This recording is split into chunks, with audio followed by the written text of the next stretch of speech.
Hello, ladies and gentlemen, this is Blue Maxima, and I finally finished Punchline.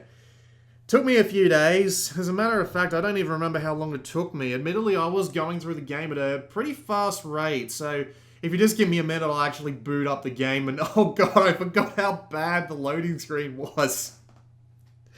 Okay, so for those of you who don't know, this is a game based off a... This is a visual novel, to be specific. I call it a visual novel. There is puzzle gameplay bits to it, but it's so simple that you might as well call it a visual novel anyway. But yeah, it's a visual novel based off an anime that aired in 2015 by the same name that was penned by Kotaro Uchikoshi. And for those of you who don't know who he is, he's the guy who wrote Zero Escape. So there's a bit of history going on there. Let me just load up the save game here so I can see how long it took me. 12 hours, roughly, but considering that I was going through at the speed of a bloody speeding bullet, I can kind of understand why that might seem a bit low.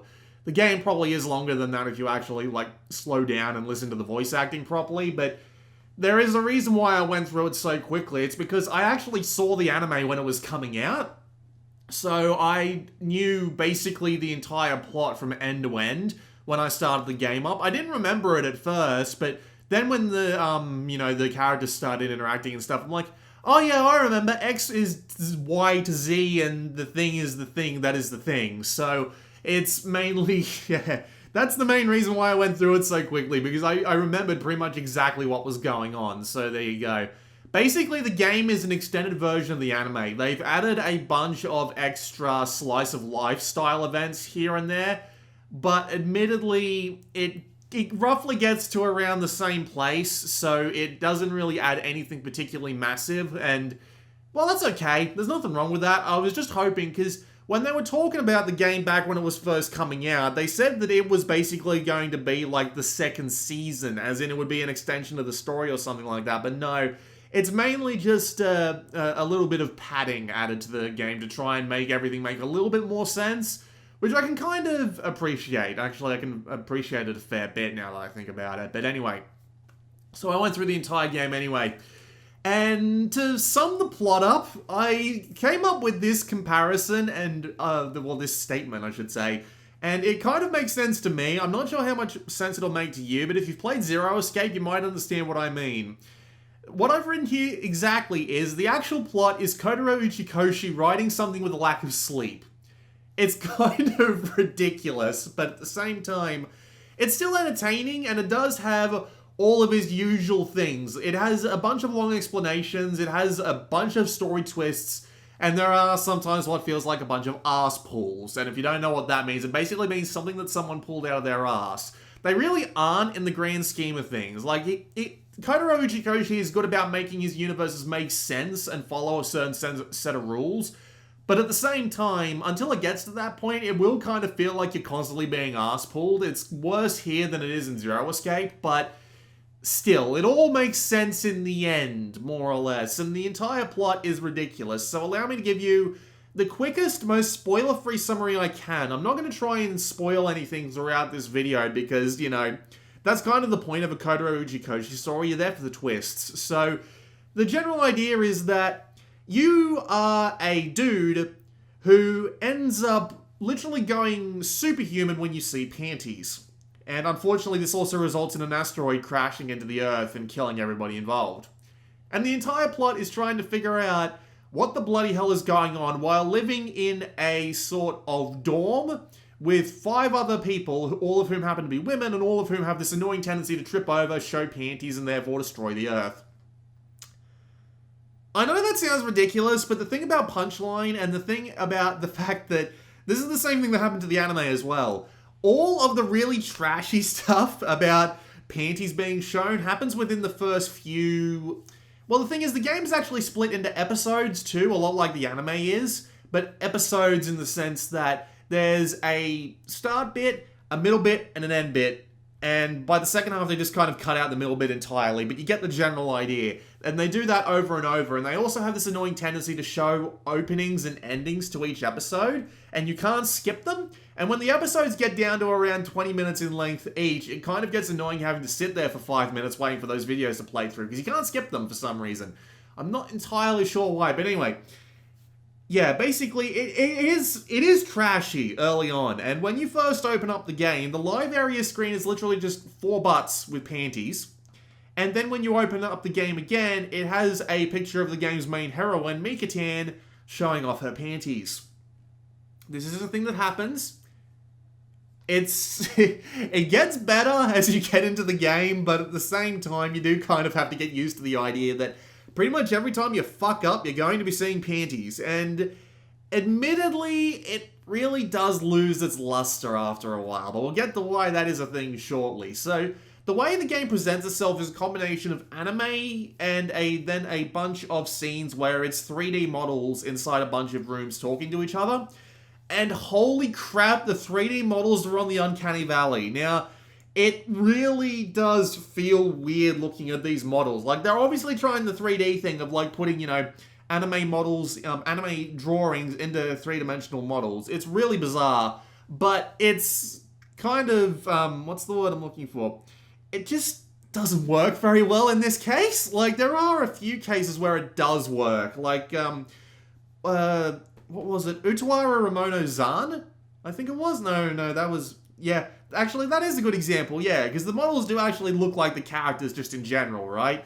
In this, it has this weird plasticky feel to it, and they feel more like sex dolls than anything, which is a really weird comparison to make, but it's just...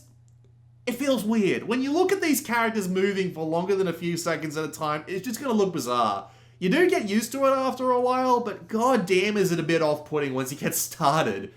And when they cut in the anime cutscenes and have them all looking perfectly fine, it's just...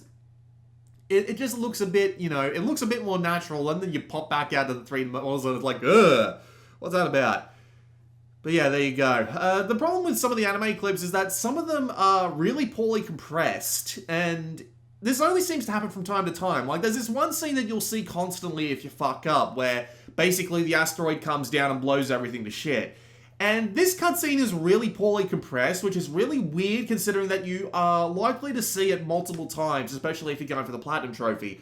And it doesn't really make any sense as to why that one is badly compressed, because basically, towards the very end of the game, they basically just say fuck it and get rid of the 3D models and stuff entirely and just show you a 30-minute anime cutscene.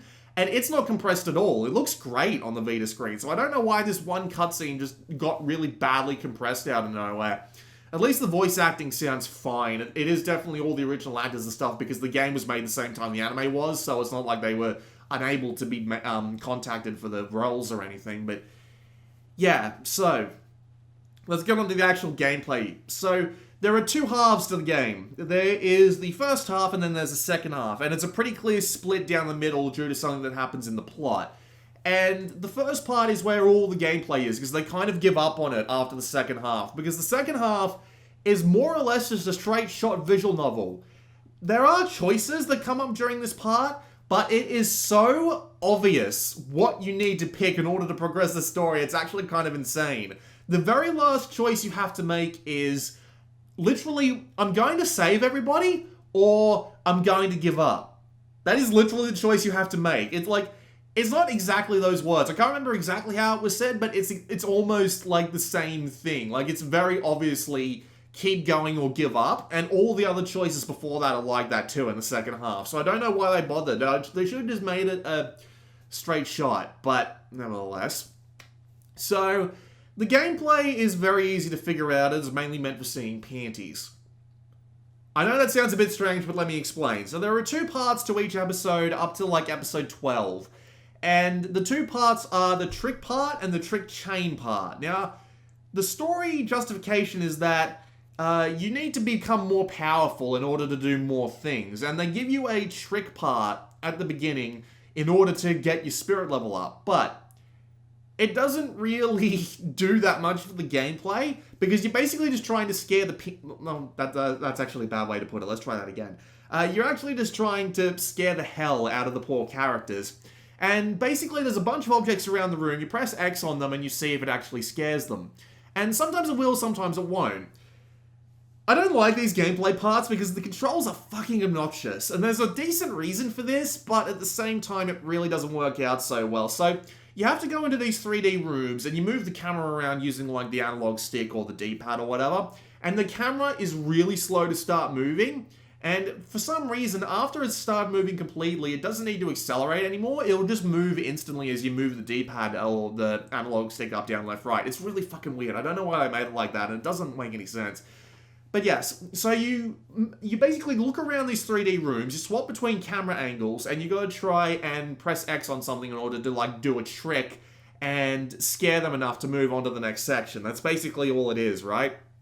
However, the main idea of the game is that you're not allowed to look at panties, so there are some camera angles which will trick you. There are some which will have them like standing off in the corner, right? And if you move the cursor over the top of it, your cursor will start getting drawn in, and if you don't get away fast enough, the game will end, right? You'll basically have to go back to the beginning. But there are some camera angles which will literally outright trick you. And the first time it happened, I laughed. I actually laughed pretty hard at it because I thought that's a dick move.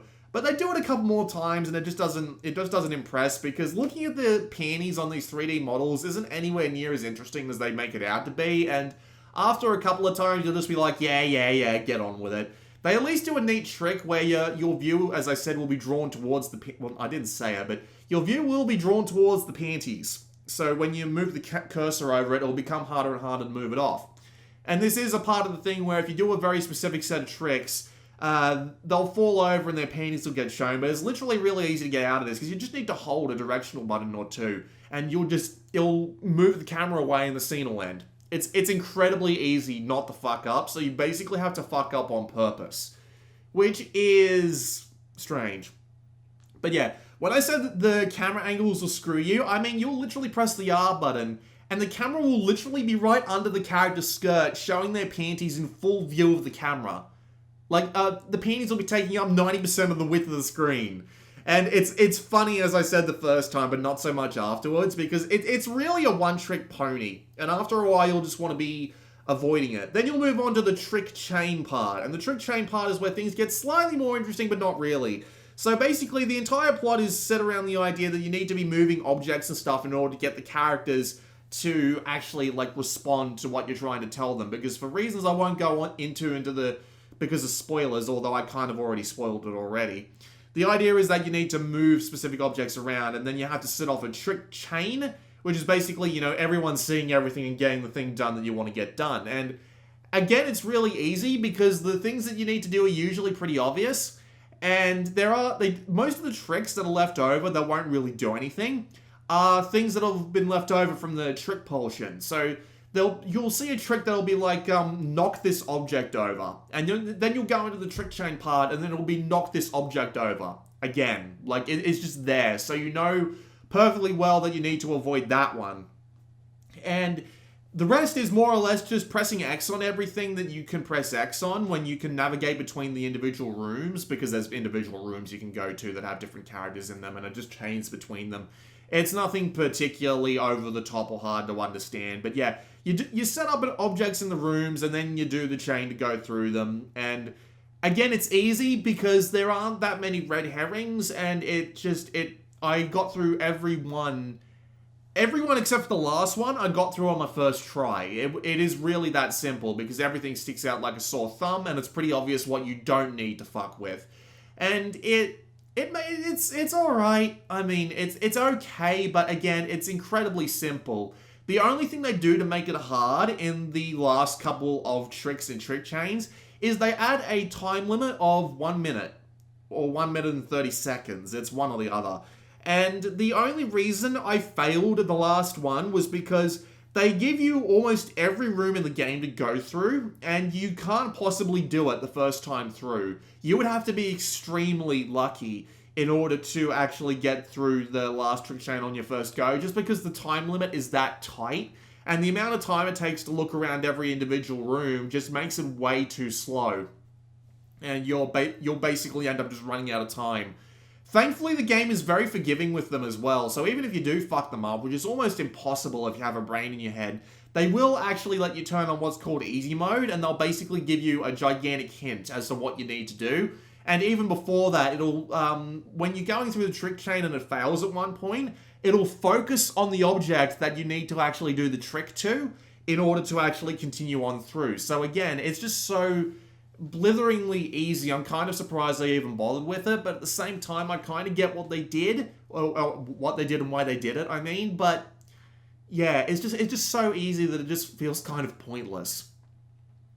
And then again, you do have to fuck up on every individual trick chain and just regular tricks in order to see every set of panties, because the ending bonuses are actually kind of strange. So, the 3 bonuses they give you are an anime cutscene that fills in a plot hole from the original anime, which is actually kind of nice that it exists. They give you a music test, and they give you a panty gallery, where you get to see every individual set of panties, which is basically like a way of saying, this is basically like an ending gallery, but instead it's panties and not like actual endings, which is, admittedly, that amuses me in just like the meta-ness of it, where it's like, it's obvious that it's trying to be like an endings thing, but instead it's just panties, which is, it's stupid, but I like it.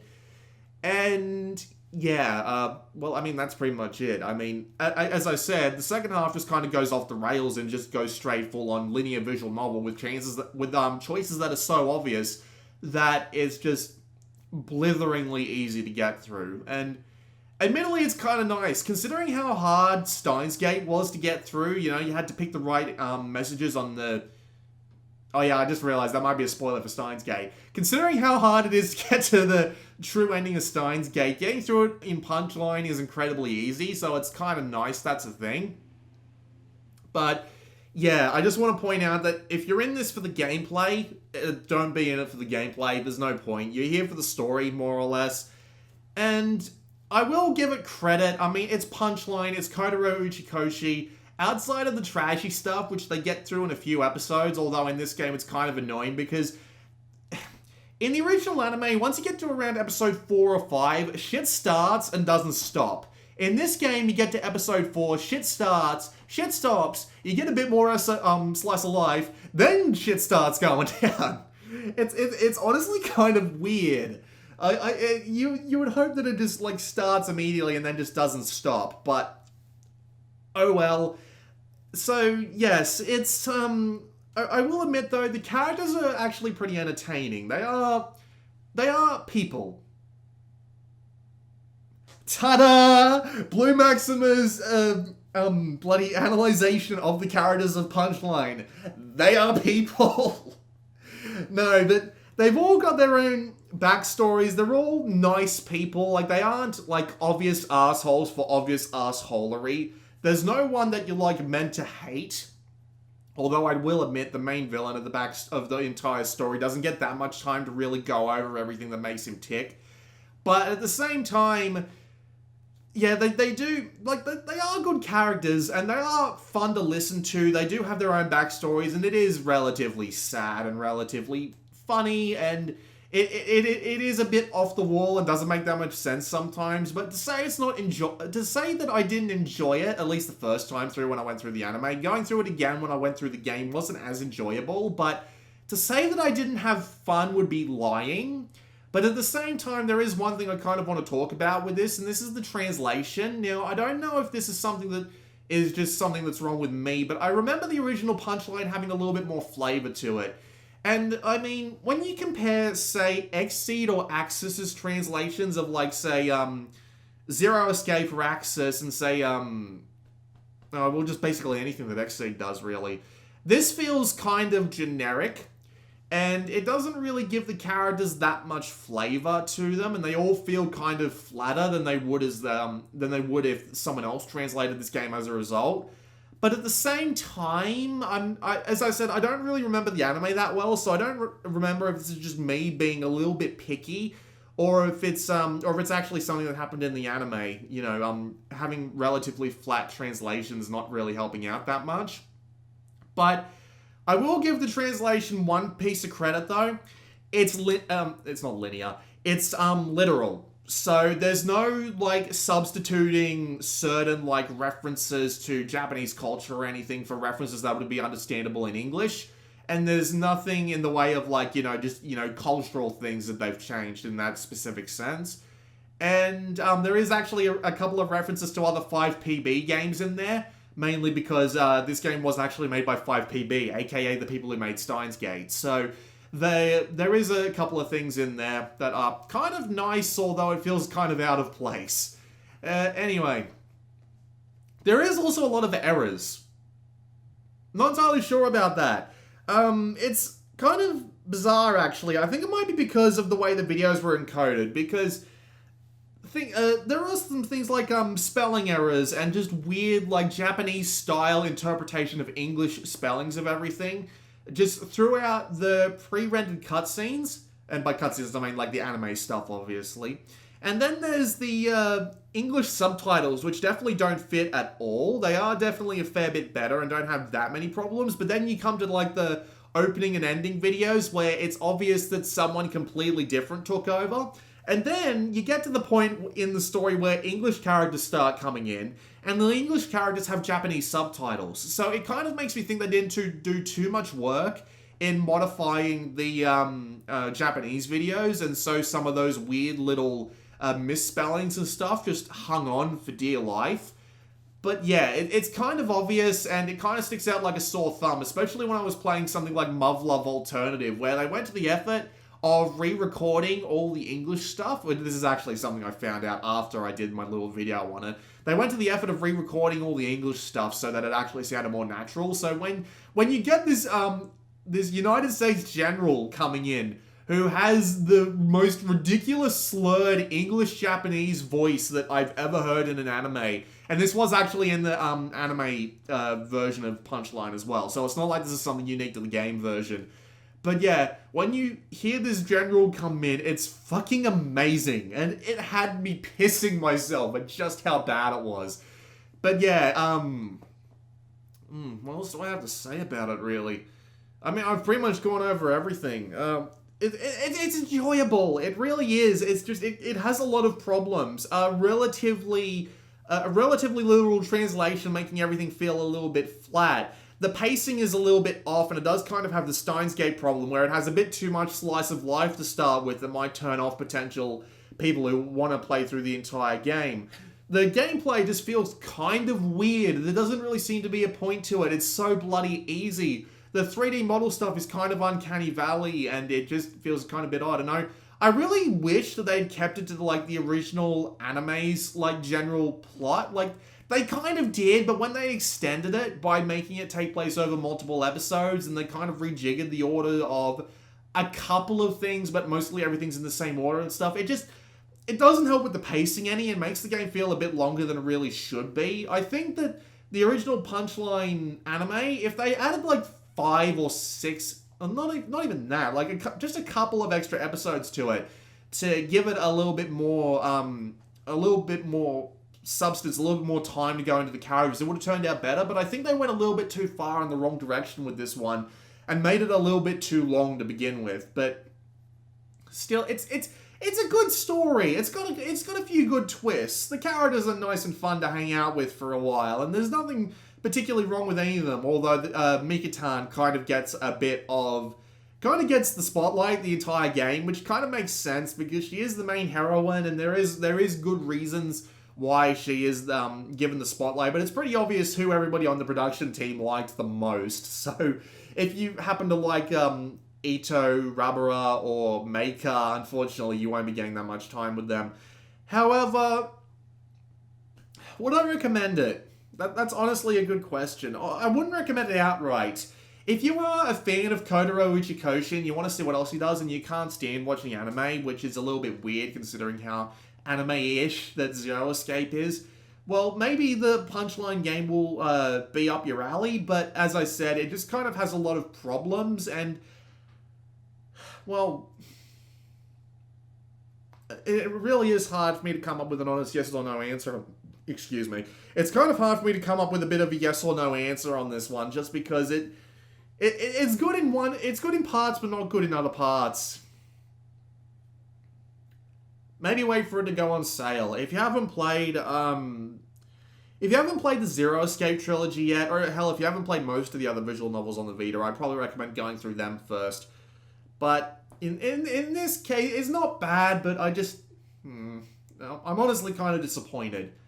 considering that I actually enjoyed Punchline when I first watched it. And who knows, maybe I'm just a bit too much, maybe I just remember, I'm surprised I remembered the entire plot of the whole thing, but yeah, maybe that is just a bit it, but at the same time, yeah, wait for it to go on sale, maybe go watch the anime, like, I'm pretty sure, well, actually, to be fair, I don't recommend supporting Crunchyroll if you can afford it, but I mean, if you want to go watch the anime instead, if you want just, like, a more compressed version of the same story, I'd probably tell you to go watch the anime instead, but if you can't stand anime, and for whatever reason you can stand the same stuff happening in games over a longer time period, this game is fine. But yeah, that's pretty much it. Just not heavily recommended. Maybe if you're a fan of Kotaro Uchikoshi or his work, or if you just don't want to watch the anime for some reason. There you go. That's pretty much it. This has been Bully Maxima, and I will see you all next time.